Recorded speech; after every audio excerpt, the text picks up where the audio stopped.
Presented by MB Music.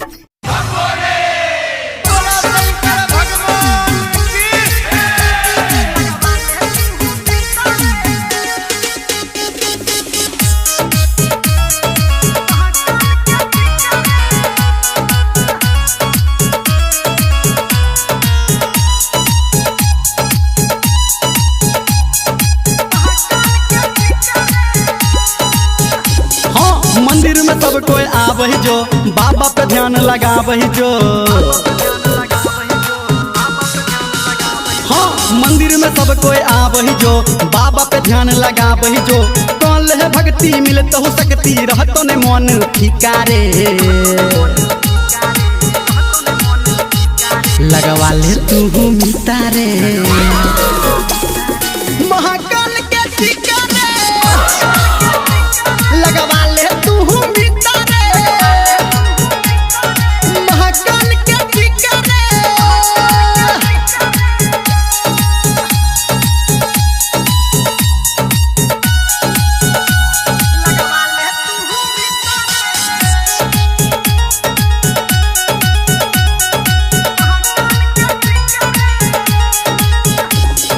सावन में धलर मिता जोगिया के भेष रे बाबा भोलेनाथ ध्यान देता हूँ विशेष रे। सावन में धलर मिता जोगिया के भेष रे बाबा भोलेनाथ ध्यान देता हूँ विशेष रे।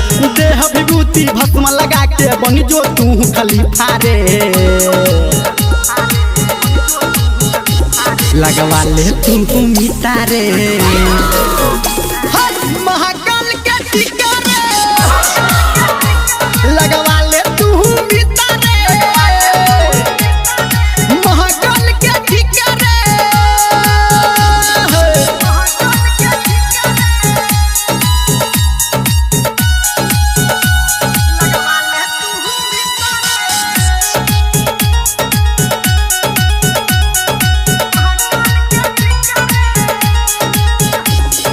जगत के देवू महादेव शिवू छै मतवाला रे खोल दे तो किस्मत के तोहर मिता ताला रे।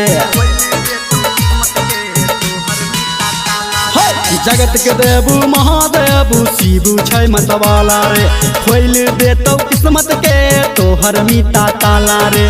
धर्मेंद्र के सब तोरा कह जुड़ा के ही कारे लगवा ले तू मितारे।